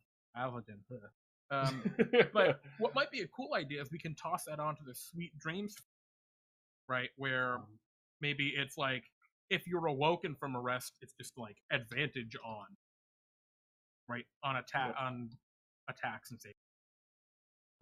Rather than a +2, it just like if ambushed. I almost like the idea, or again, maybe this is something that I would just run mechanically if I was running this feature, but being able to wake up from sleep like that, it almost seems like a reverse surprise round because people would sneak up on you.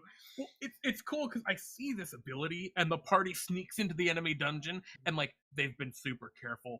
Everyone's been super discreet. All right, guys, we're gonna make Liamon's tiny hut just in the middle of the room. We're gonna make a ton of noise, and then we're gonna take a rest. And we're just going to go to sleep, and it doesn't matter what they bring around us. We're going to give them the ability to just completely decide everything about the battle. But we're going to be sick. We're going to ambush. The reverse.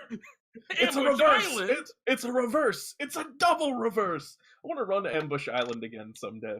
I had big plans at one point in my life for an ambush barbarian. Oh, I see what Lance is. I'm sorry, not what Sword is saying here. Not every adventure will have a rest. That's very true. We're designing this both for DnDTime and for kind of regular play. Yes. So we have to kind of think of it in that. And I think we're going to get into more kind of abilities that reflect some simpler mechanics as well. I'd like to talk a little bit more about the stance mechanic. Yeah, we've put a lot in here already, but we haven't running out of room for stances. Where are they going to fit? That seems like to me like this is just the thing you start out with. Is you gain some stancier stuff, and regardless, as just an idea for how that would work. What do you think of? What would you think for a mechanic? Because I feel like that's a key. Because we want something that involves your key for the beginning feature. Because that's kind of like a standard thing that's been baked into the other monk subclasses. The problem I'm having is I'm having a hard time finding an opening to put this to fit it in. Because I'm looking at the way they open hand, right? And they only get open hand technique. That's all they get at 3rd level. It's 3 options that all augment their flurry. Indeed. And I'm looking at Way of the Shadow, and they just get Shadow Arts, which is they can use their key to cast it. And I'm just a little, I guess I'm just a little unsure of like how much potency can we put on these, right? Well, I don't think it hurts to like just come up with some ideas for what it would be right now. Well, I guess my question, what I'm getting at, is how potent do you see these being? Like, what do you see them as? Are they add-ons? Are they entirely new abilities? That's a great question. I don't know. I'd like to brainstorm that now with you and y'all. Lance, you've activated my rest card. Okay, so let's talk about this. Right. Putting down.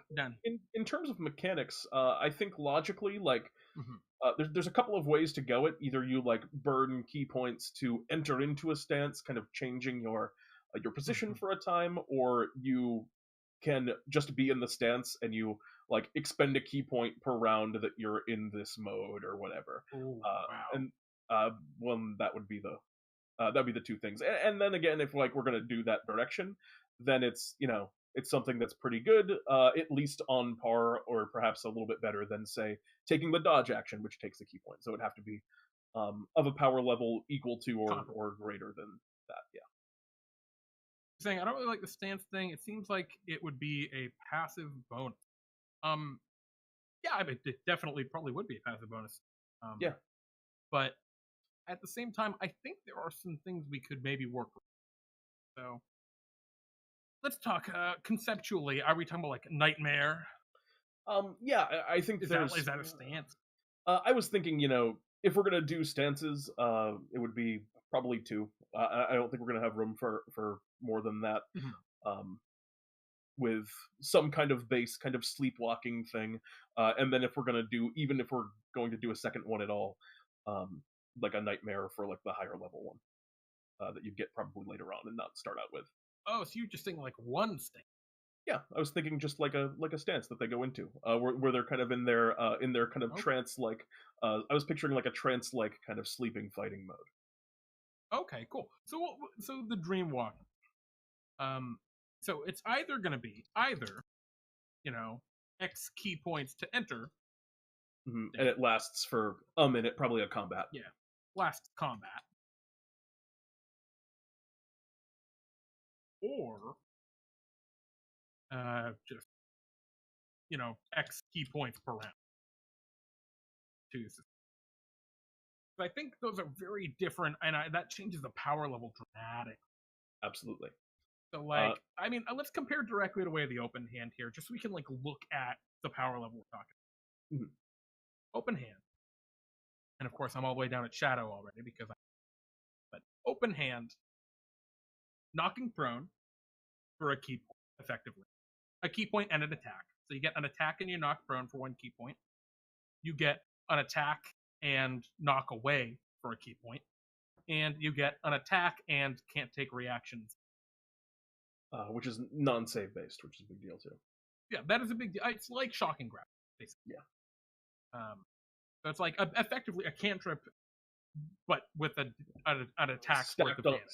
yeah, stacked onto a better ability. Well, I'm not even sure if it's a better ability. We can, yeah. It's a comparable, right? It's a cantrip worth of damage. Yeah. So it's the effect of a cantrip, a potent knock away and some damage, or knock prone. So, what would we get for sleep? Oh, for Dreamwalker.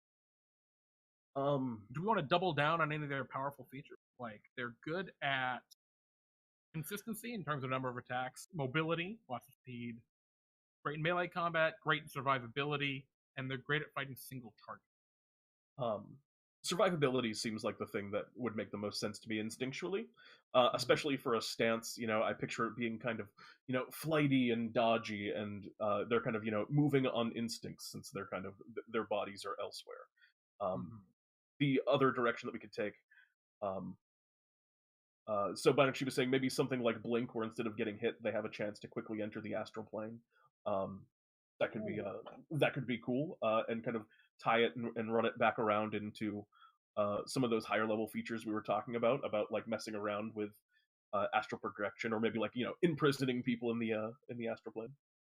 Well, I think what we can do, right, is without mechanically astral plane, we can thematically astral plane. Yeah. Right. Your body temporarily enters the astral plane as super Yep. easy. How do we want to handle that? Do we want to make it like I don't think we want to make it a die roll. We don't want to be like roll a d6 on a 6, it misses you. I don't think. Right? Probably not. It would probably be more like, because I feel like if you're already expending the key point to kind of create the situation, you don't want to also have it kind of be based on RNG, because it would feel terrible if you're like using your key to go into the stance key points. and then it doesn't do anything. Because key points are always impactful when you use them on the bug. Yeah, that's very true. Always, and it has to be better than the dodge act, which is the really big point. We got to be better than the dodge action, but on Um, par with the open hand. and Um, if we're talking something like if we're talking something like Blink, you could do almost a Plane of Dreams Misty Escape, where when you're hit, you have to take the hit, but then you can zip out for the rest of the round until you're back in, as like a reaction or something along those lines. Could be a okay. direction to take. Also, hello, Rye Guy, big boy. It's good to see you, my big boy. So how would we do that? Would it be when you hit a creature with an attack, uh, something, or when Or you when spend you a key are, point to take the dodge action, you get this other thing? yeah, we could take it as a very like similar to the open hand direction, where it's an alteration to the dodge action, just like we were talking before about the alteration to the stunning strike with the slumbering strike. We could also, you know, go in that path if that interests you. I'm just unsure. Just trying to kind of piece it together in my mind because I want it to be something that's potent at early levels and not too overbearing, but not crazy at high levels. Because if we're looking at what level, how much are they key points they get at high levels? 20 of them. 20. Yeah, So by level you 20, have if number equal to your level. yeah, if this stance equals right, uh, you can spend a key point per round to be under the effects of the dodge action, and when you get hit anyway, you teleport, you become invisible or whatever. That's just like every monk is always going to do that all the time at high Yeah, we level. don't want it It's to just be going to be a the strictly best. better option. That's what I was thinking. Is like rather than it being like dodge Mhm. plus, thinking of like instead of dodge, you have to take an initial hit, but then you would zip out. Is that kind of thing? Um, Yeah, but it's hard to say you spend the key points in advance to do that. You just say as a reaction. yeah, we could do it as a reaction, and then we're out of the stance territory. But that's an interesting move. Um, Um, well, maybe. Here's my idea, right? all right, hit me. So you think of horror movies, right? Where the thing is suddenly behind you, right? You're thinking of a similar. Yeah, you enter the stance, which allows you to do something. And So I think if you we do gain that, access to other key abilities while you're in said stance. yeah. So like while in stance, you gain you can use the following. And this is getting a little complicated, but Yeah, I it's think it's perhaps a okay to be a little more complicated in the player's handbook bit. because it is the baseline. Yeah, and perhaps we can, And we're we'll brainstorming. hammer out some of the intricacies over the course of the week. But I just like see the reason I'm so kind of sold on the idea of the stats is just because I think it's something that is very lacking. Also, we need something that is decidedly kind of combat mechanical because regardless Yeah, of absolutely. what we do need some stuff that's just like this will make you better at fighting as well. And the stance to just be a flavor thing like the drunken master. They definitely could. I Yeah, mean, doesn't say they we could go can't. that direction. Um, Um, until start turn, Also, hi, dangerous bacon. teleport to and I think we can take some just ideas right from the blink spell to within 10 feet of the current location, right? And maybe that's a key point. One key does this thing. You can take the one hit and then you can teleport out. Pretty powerful, but it's not a long range teleport. It's really just like a multi attack defense kind of. Yeah. And if we're gonna do stick with the stance idea, this would definitely be like Mhm. a you spend some key points. You spend a key point to go into the stance, not a. Well, Um, I don't know, man. The reason I was saying it might be okay to just leave it as because it's a reaction, right? yeah. I could just say like bonus action enter stance, right? And then we give them another stance at 6th level, and so that way they're choosing between the two things.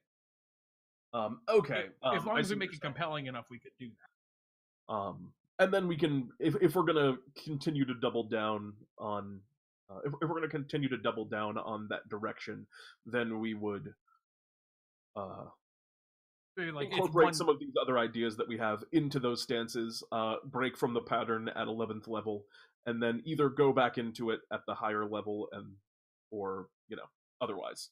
Although at level 6 we do want to hopefully give them some abilities that are non-key based. So I Sort of the like the same idea one of defensive and one offensive stance. Yeah, we could go that direction. yeah. I think that's actually a pretty cool idea, sword. because like I was looking at this one, right? Well, and because it's a dream, right? So maybe you can like teleport toward allies as a whatever. Might be neat. Yeah. Oh, Maybe yeah. not. No, I mean, I'm just like I don't want to go like I want to stay on theme. I don't want to get too like off kilter. It's like that's a cool ability. It is good, but I don't know. um, Let's and talk also about keep in the. mind, bonus action and a monk economy. Also, your That's a big unarmed deal. strike bonus action. Use your bonus action really a lot as a monk. So yeah, I guess maybe if we made that a bonus action, that'd be a different idea than movement. Just as a thing to keep in mind when fucking with the bonus action on monks. Yeah, the problem I have with this actually though is that's really getting in there on the Shadow Monks teleporting. Yeah, I think so too. Even though it Now that you costs say key that. and everything, it's too not right. Um, so I don't know. I think that's okay to be a little bit off on the idea of what we have, because I think we have some cool stuff here. I want to discuss like what kind of mechanic we would do for a stance if we did it. But what I'd like to do now, since we're starting to kind of get on in the evening, is kind of plot out just a very very rough sketch of where we'd throw these levels and what kind of features we're talking. Yeah, so let's jump on up and we're gonna make what? Rough So outline. That's how you spell rough, guys. It's also how you spell outline. a route.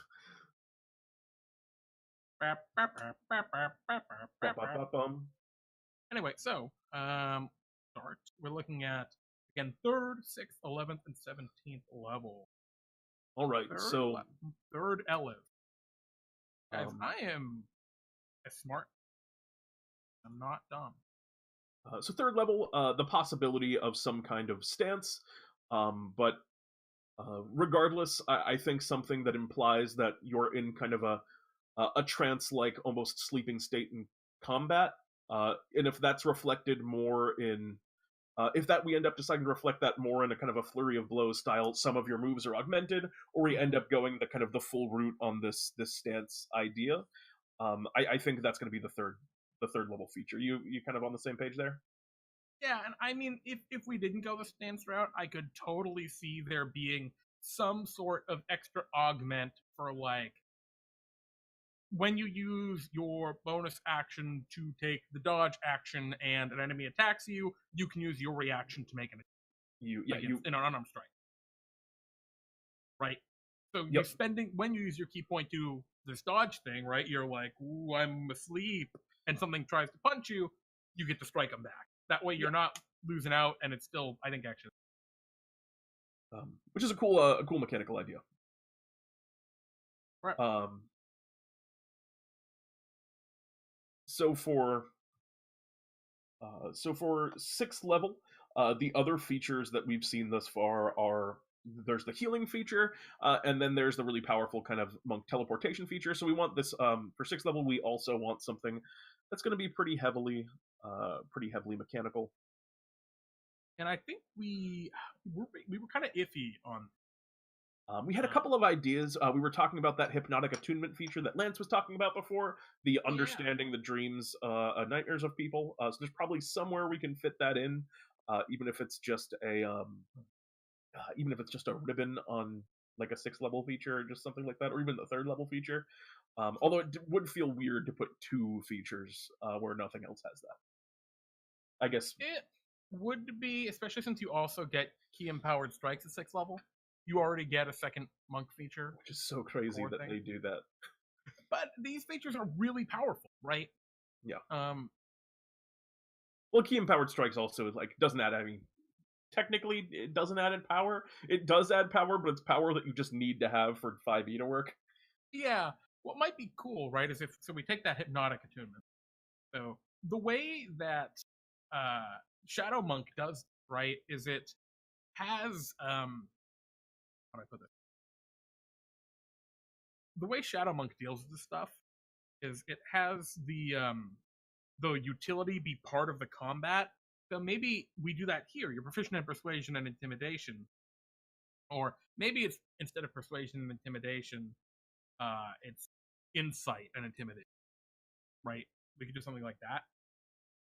Yeah, and insight feels more right for Monk too. maybe like we take a page out of the rogues kind of playbook, right? And maybe like as a bonus action insight check to XYZ, maybe instead of actually helping you, maybe it is as a reaction, right? You can, as a reaction when hit, insight check to like, I don't know, reduce damage or something. Yeah, And that we could could, that'd be something fun. yeah, and I think we can actually reduce damage, and then we could say like, a la the monk's projectile grabbing feature. What's that called? The deflect missiles. Yeah, a la deflect missiles and power, because that way we're tying the two abilities together. And I think we have the classic: if you're already proficient, expertise. Yep. Now, And monks don't get uncanny dodge, right? monks do not get uncanny dodge. No. So I think this is a really cool compromise here. Yeah, where like we're definitely focusing on the more defensive state of the Dreamwalker. Yeah, and that mechanic could also be something that we end up deciding to put at third level as well, because that's also like a cool mechanic there.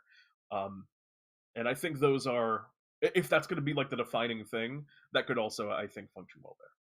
But again, it depends on what we end up deciding for that. Maddie Morgs mentioned calm emotions as a possible thing that the monk could do, and I think that definitely ties in. So I just threw it up on the notes up at the top there. I'm going to actually increase the page size so that we actually have room on one page. Stuff. Right. All right. So 11th level. Yeah, I made things big. Where is everything? Scroll down, bud. I've gotten lost. You're lost in the Google Doc. So our 11th level feature. What are we comparing? I think we have a pretty actually strong idea, and this is what I'm really excited about. We're talking about the after a long rest kind of thing. Yeah. So let's just quickly compare to what they get at level the other classes get. Right. They get their kind of defensive, you don't attack us features in the form of invisibility and in the form of the sanctuary. So this would be the kind of like the allies buff, but also maybe that added utility of the other kind of options we discussed. Yeah, they're impactful, but they aren't that combat impactful. I think that's a really important note, and I think we're really hitting the nail on the head with it. Yeah, I think that feature is absolutely crushing it. So what we're going to put. So the long rest stream abilities, we can just copy and paste those right down there. Yep. And that one's I can say with relative confidence that when you see our kind of rehashed version of this, you will see that feature very close to what we discussed here. Yeah, that's just a good feature. Yeah. Oh no. And then what's going on? Oh no, it's not going back. Google Doc, no! Betrayer! Alright, I'll figure out why it's being bad. Anyway. Oh no. Oh no. Alright. And then we're talking our 17th level feature, I believe, yes? Oh, wait, we're already on 17th level. Yep. Yeah, we are. Yeah, we crushed it. Why is your... It's being bad, Pete. Don't worry about me. It's being mean to you right now. So, what are we doing for 17th level? We had a couple of ideas here. One that I liked that we talked about before was this idea of the kind of like astral imprisonment, which, sending someone hurl through hell, quivering palm kind of style damage. May spell, but astrally. Yeah, exactly. Yeah, Card Pocket was saying that in chat, and I was like, ooh. Awesome, very cool, would be high impactful. Other things that we could do involve like, some type of nightmare-based ability. That could also be just like a flavor for it. Dream Eater. That's such a brutal name. Holy shit. Dream Eater is a very cool name for something. Like, I'm just thinking, yeah, like you were saying, hurl through hell, right? You force a creature into a realm of its own nightmare. And it's just like, while in this realm, it's just you and the creature, right? And something happens. If the creature's attacked on the material plane, it's automatically freed. Otherwise, it's got to roll saves at the end of each turn. I think we can just take the maze spell, say it's in the Astral Sea, and then give you some sick thing, because you're also in that realm, so maybe you use the fuel of its nightmares to empower your strikes that do an extra D8 psychic damage. Very cool 1v1 kind of thing. So, badass 1v1 in Astral Sea.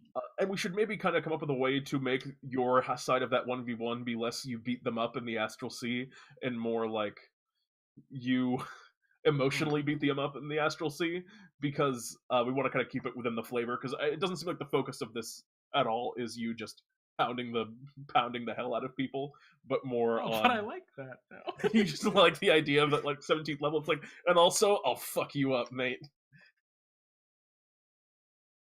I don't know, I just think it's cool. I don't know, I mean...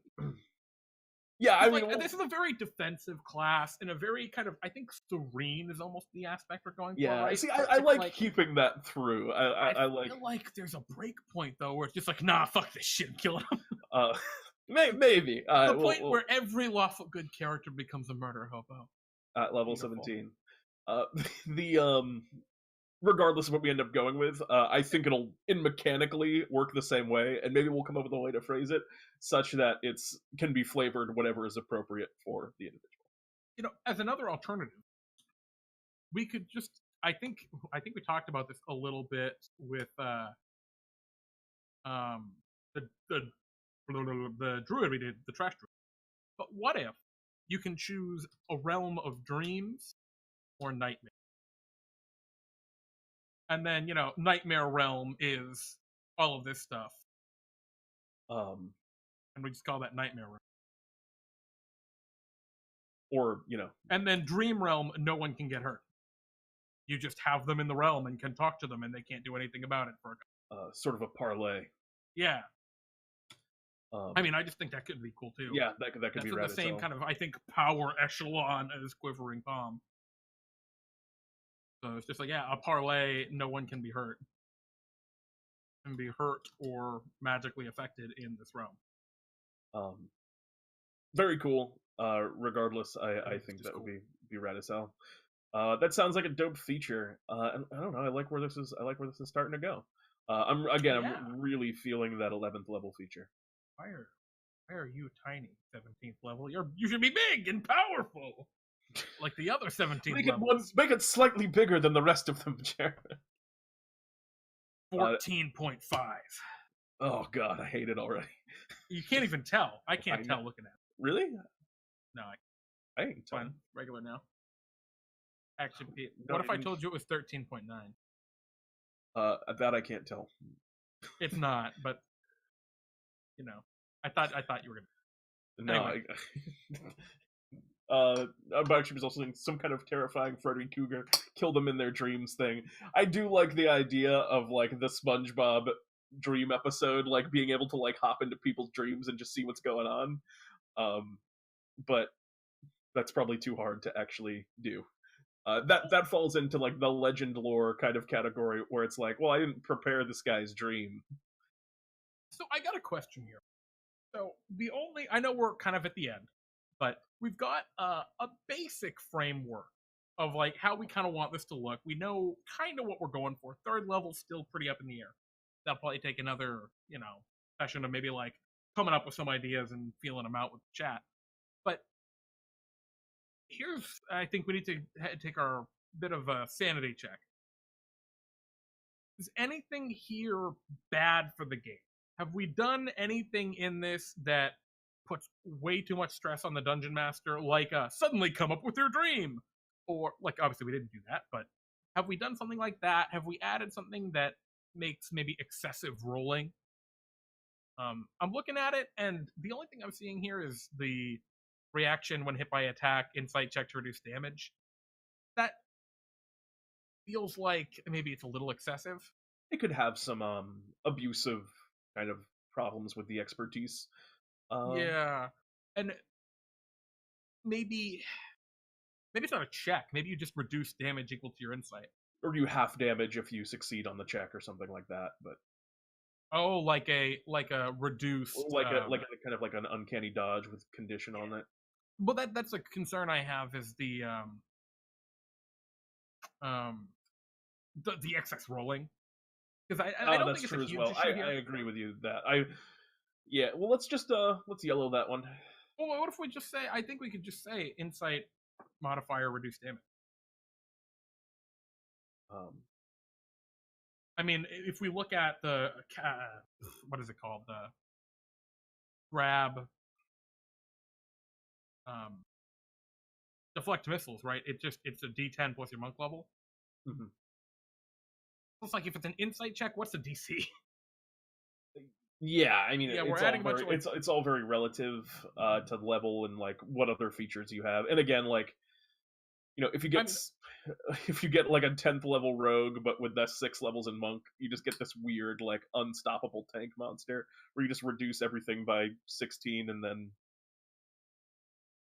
well, I'm no, because the highest you'll ever get that is what your wisdom, which is 5, plus twice your proficiency, which oh shit, that's 17 yeah, damage. no, you can start getting to some ridiculous stuff. Well, off one attack round, that's not that crazy. Yeah, It's good. perhaps not. Especially compared with the monk's catch ability, whatever the.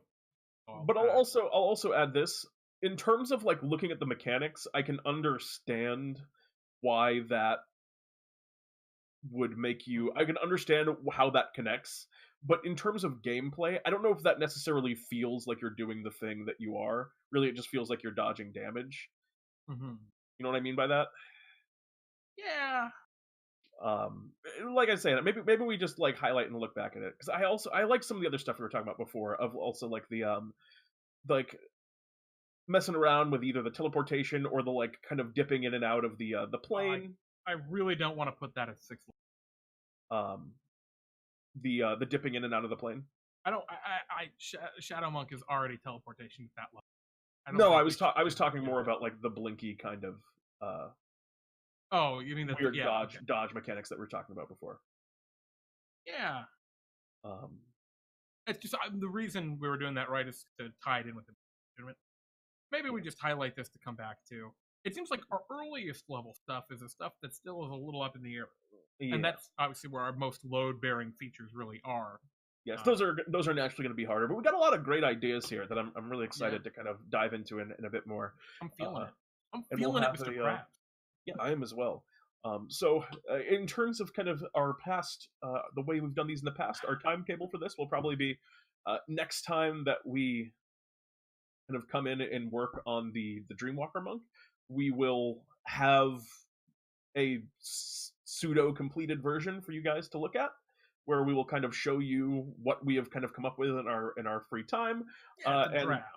Yeah, and you guys can look it over and tell us what you think, and we'll continue. Yeah, it's like pseudo completed, something that visually looks like a subclass, and we'll have some of the flavor and stuff written down for it, and the kind of tenets and what it means to be a Dreamwalker monk. We'll just write that stuff up, and then we'll talk about it. Sorry, go ahead. That's all. We'll talk about that, and then probably the subsequent time we'll use the notes that you have to finish it up, and then probably release it the next time. Yeah. So next brews, which is going to be the for 10th? maybe 2 weeks 10th. From today, but things might get messed up a little bit because there's some stuff that we just realized we made some scheduling issues with. May have made scheduling issues. We'll find out. Yeah.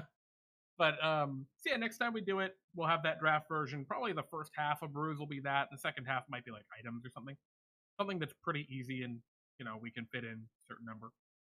Yeah, I'm excited about this. This is been a pretty good spot. So yeah, me too. At least it's cool.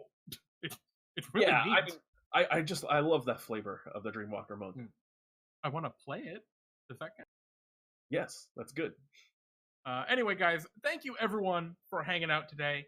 But thank you especially to 2Socks5 for subscribing, Legends of Avantris for following, Reflected108 for your 500 bits of dreaming of romance. You'll have to dream another day. Dream for the future, my dear Reflected108. 2Socks5 again for the 100 bits of cheering. Thank you. And the Staff Man for your Way of Shadows monk. The Staff Man. That's such a dramatic, is he a man with a magic staff? I'm the Staff Man. Oh. Skibba dibba dibba yum da da da. All right. Thank you guys. I'm Jeremy. Wait, do we have a thing? Oh wait, yeah. Tune in to next Pete and Jeremy's DnD time. It's legend. It's gonna be crazy. Oh shit, yeah.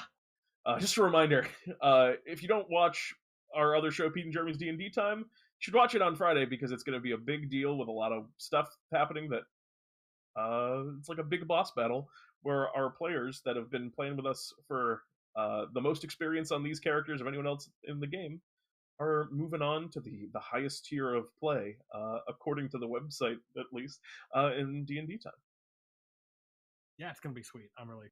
Yeah. Okay, sorry. Go ahead, Jeremy. I've got the jitters. All right. Thank Take you it guys away. for watching. I'm Jeremy, I'm Pete, and this is and this is D&D D&D Time Brews. Brews. Good night, everyone. Bye.